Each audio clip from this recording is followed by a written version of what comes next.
একজন স্বতন্ত্র প্রার্থী স্পষ্টতই তিনি এলাকার চিহ্নিত চর দখলকারী ভূমিদস্যু চাঁদাবাজ মাফিয়াদের নিয়ে এই শান্তির জনপদে অশান্তি সৃষ্টি করার জন্য নির্বাচন বানচাল করার জন্য এই অপকর্মগুলো করে বেড়াচ্ছেন। এই অপকর্ম যদি থামানো না হয় এবং ব্যবস্থা না নেওয়া হয় তাহলে আমাদের এজেন্টরা আমাদের ভোটাররা চরম একটা নিরাপত্তাহীনতার মধ্যে আছে। ডিসি সাহেবকে অবহিত করে আসছি যে এই ঘটনাগুলো যারা ঘটাচ্ছে এটা একটা সন্ত্রাসী চক্র।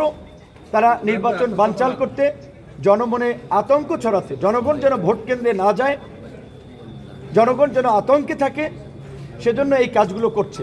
তো আমি ডিসি মহোদয় এবং এসপি মহোদয়কে জানিয়েছি এই ঘটনাগুলোতে যারা জড়িত এই দুর্বৃত্তদেরকে যদি গ্রেপ্তার করা না হয়, আইনের আওতায় না আনা হয়, তাহলে আমাদের পক্ষে নির্বাচন করা সম্ভব নয় এবং জনগণ একটা নিরাপত্তাহীনতা আছে, ভোটাররা একটা আশঙ্কার মধ্যে আছে। যেখানে পরাপর এই 5টি উল্লেখযোগ্য ঘটনা, একটি বাড়ি পুড়িয়ে দেওয়া, জ্বালিয়ে দেওয়া, একটি অফিস পুড়িয়ে দেওয়া, একজন নারীকে রেপ করে হত্যা করা এবং চরপোড়ানে আপনার অফিস ভাঙচুর করা, একজন মানুষকে কুপিয়ে আপনার আহত করা, এরকমের উল্লেখযোগ্য ঘটনা ঘটলেও এখন পর্যন্ত প্রশাসন যে ব্যবস্থা নিয়েছে সেটি সন্তোষজনক নয়।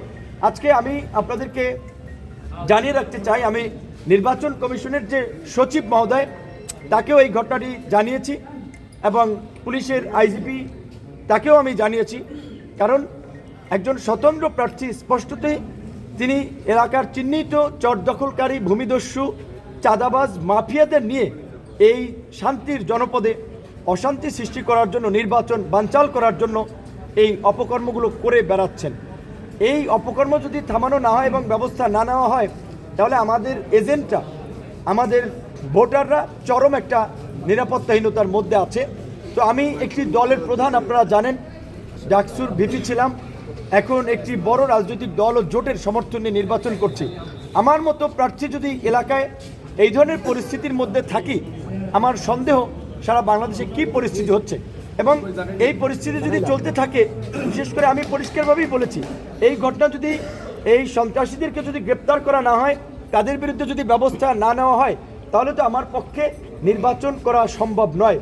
তাহলে আমার আগামীকালকে হয়তো এই সন্ত্রাসীদের গ্রেপ্তারের জন্য আমাদের আন্দোলন করা লাগতে পারে।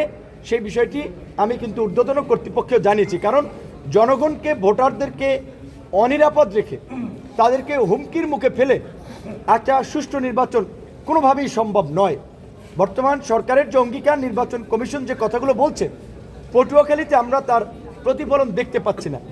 আজকেও আপনারা দেখেছেন যে আমাদের একজন ছাত্র দলের নেতা নিশাত এবং শফিকুলকে ফোনে হুমকি দিচ্ছে।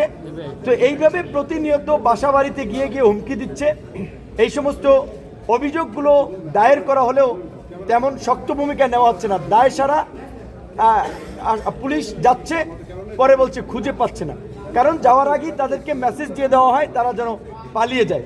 তো এই বিষয়ে যদি প্রশাসন শক্ত পদক্ষেপ না নেয় তাহলে এই অবস্থায় কোনোভাবেই একটা সুষ্ঠু গ্রহণযোগ্য নির্বাচন করা সম্ভব নয়। এবং প্রার্থী হিসেবে আমি একটা চরম নিরাপত্তাহীনতার মধ্যে আছি, জানি না ভোটের দিন ভোট কেন্দ্রে কী হয়।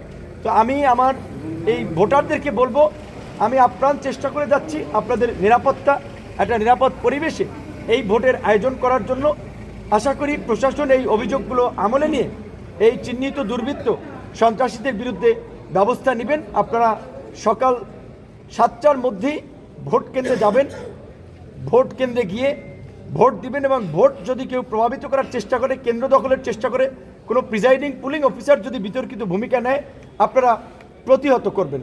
আমি একই সাথে আজকে কিন্তু কিছু প্রিজাইডিং অফিসার এবং সহকারী প্রিজাইডিং অফিসারের বিরুদ্ধেও আমরা আপত্তি দিয়ে গেছি যে তারা একজন এই স্বতন্ত্র প্রার্থীর পক্ষে তারা আপনার ওপেনলি বক্তব্য দিয়েছে, তার মঞ্চে থেকেছে, তার জন্য ভোট প্রার্থনা করেছে। এই ধরনের বিতর্কিত প্রিজাইডিং, সহকারী প্রিজাইডিং অফিসাররা যদি দায়িত্বে থাকে তাহলে নির্বাচন প্রশ্নবিদ্ধ হবে এবং এই পটুয়াখালীর নির্বাচন যদি প্রশ্নবিদ্ধ হয় তার দায়ভার প্রশাসনকে নিতে হবে। নির্বাচনের পরিবেশ যদি নষ্ট হয় তার দায়ভার প্রশাসনকেই নিতে হবে এবং এই পরিস্থিতি যদি উত্তরণ না হয়, এই অবস্থায় কোনোভাবেই আমাদের নির্বাচন করা সম্ভব নয়। ধন্যবাদ আপনাদেরকে। যদি আপনাদের কোনো প্রশ্ন